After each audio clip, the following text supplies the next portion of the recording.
Isang magandang hapon po sa bawat isa po sa atin. Yan, isang panibagong topic po ang nasimulan sa atin ng ating mga pastor. Ano po? Yan, ito yung topic po natin, mga bagay na huwag mong titignan kasi babagal, hihinto ang buhay Kristiyano mo. Mga bagay na huwag tignan, huwag pansinin, huwag pakinggan.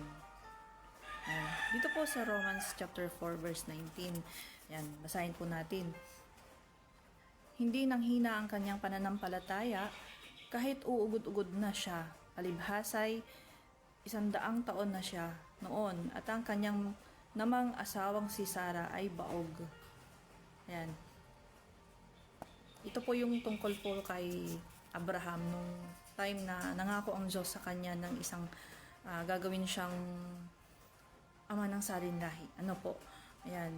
Sabi niya dito, mga bagay na huwag mong titignan. Kasi kung maalala po natin yung kwento na sinabihan sila na sila ay magkakaanak. Ano po? Ngayon, sabi niya, huwag mong titignan. Ngayon po, kung maalala po natin yung kwento, tinignan po ni Sarah yung sitwasyon po nila.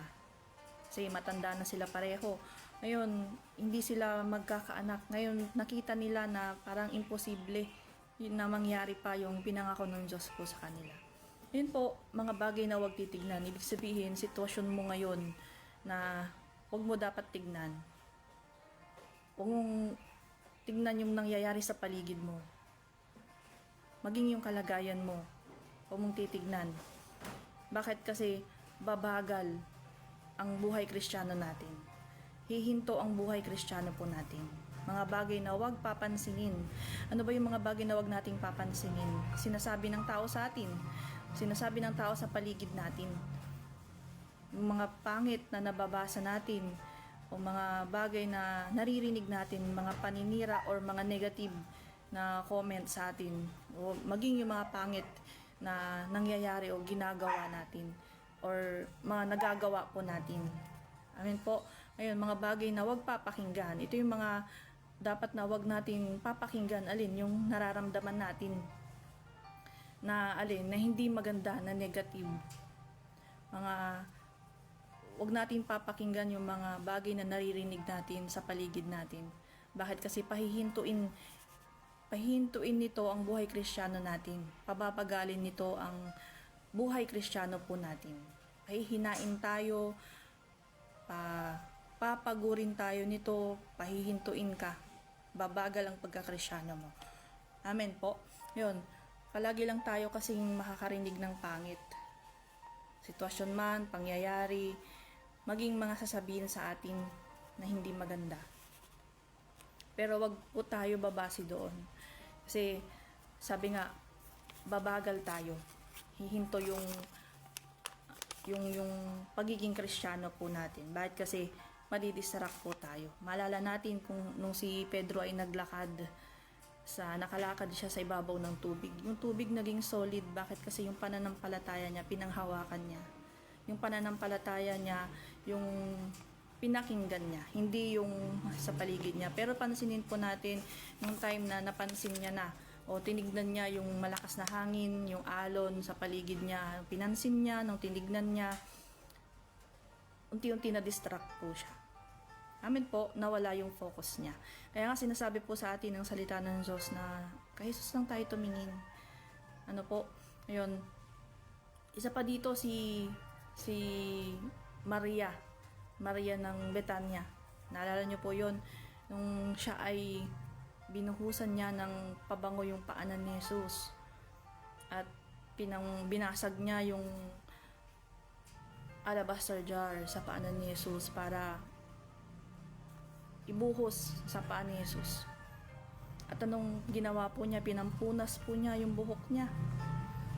At nakita po natin yung reaksyon ng mga taong nakakita noon sa paligid. Andun yung panghinayang nila na sana binenta yun. Sana ganito, ganyan. Di po ba?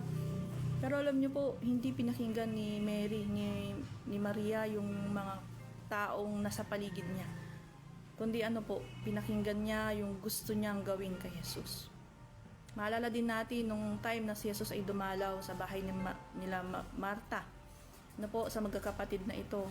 Ngayon, si Marta ay aligaga. Itong si Martha ay nakatingin sa paligid niya. Nakikita niya yung mga bagay-bagay, napapansin niya na hindi na kailangan niyang matapos ito, kailangan niyang gawin ang isang bagay na kung saan distracted siya. Makikita po natin si Maria, nung time na yon ay naupo, pinili niya na maupo sa paanan ni Jesus at pinili niya na makinig sa sasabihin ni Jesus sa kanya. At ang sabi ng Biblia, sabi niya dito, pinili niya ang mas mabuti. Ito po ay nakalagay sa Luke chapter 10 verse 38. Pinili ni Maria ang mas mabuti. Ang alin? Ang makinig. Saan? Sa paanan ni Jesus. Ang makinig sa Panginoon. Amen po. So, sa atin po, wag natin papansinin yung mga bagay na nakaka-distract po sa atin. Dahil ito po ay makakapagpabagal sa buhay Kristiyano po natin. Maraming distraction po sa paligid pero wag natin itong titignan. Wag natin itong papakinggan. Wag natin itong papansinin. Amen po. Ito yung mga sitwasyon mo, ano man yung sitwasyon po natin, ano man yung mga nangyayari sa paligid natin, mag-focus po tayo sa Panginoong Hesus. Mag-focus po tayo sa sasabihin niya. Kung kaya dito po si Abraham, hindi niya tinignan yung sitwasyon nilang mag-asawa. Kundi tinignan niya at pinanghawakan niya yung pananampalataya niya at yung pangako ni Jesus po sa kanya na magkakaroon sila ng anak. Amen po. Pansinin natin si Sarah nakatingin saan? Sa sitwasyon nila.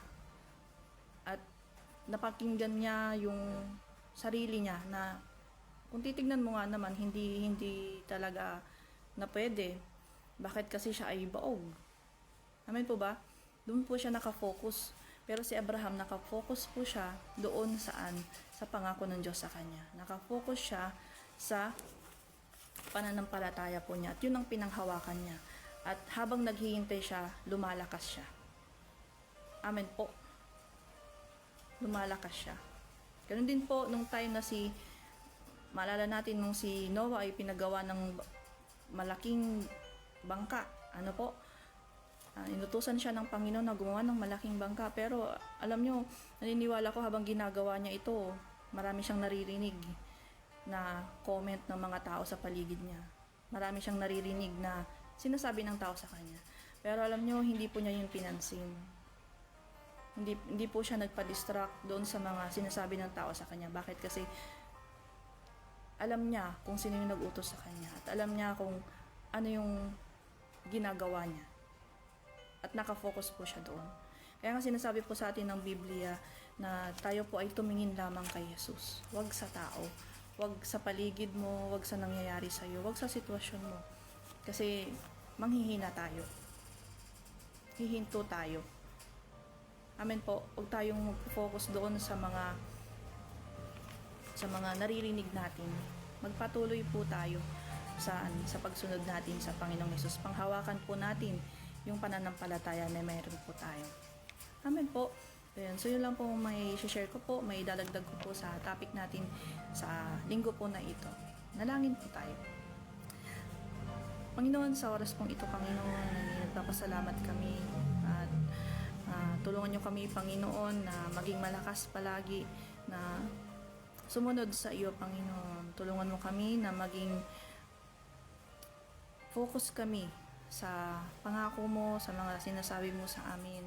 Hayaan mo, Panginoon, na masunod namin lahat, Lord, at samahan mo kami sa buhay Kristiyano namin, Panginoon, sa buhay, maging sa mga buhay ng bawat isa sa amin. Lord, hinilingin namin yung pagtulong mo sa amin. Dahil, Panginoon, marami lang makakapagpalayo sa amin sa iyo, Panginoon. Marami lang, Lord, ang dahilan para mahinto kami at hindi kami makapagpatuloy, O Diyos. Pero dahil sa mga pangako mo, Panginoon, alam namin na kaya namin makapagpatuloy dahil andyan ka, kasama ka namin. Salamat, Lord, sa mga salita mo. Salamat, Panginoon, sa mga pangako mo sa buhay namin. Puri ka namin sa pangalan ni Jesus. Amen. Po, maraming salamat po.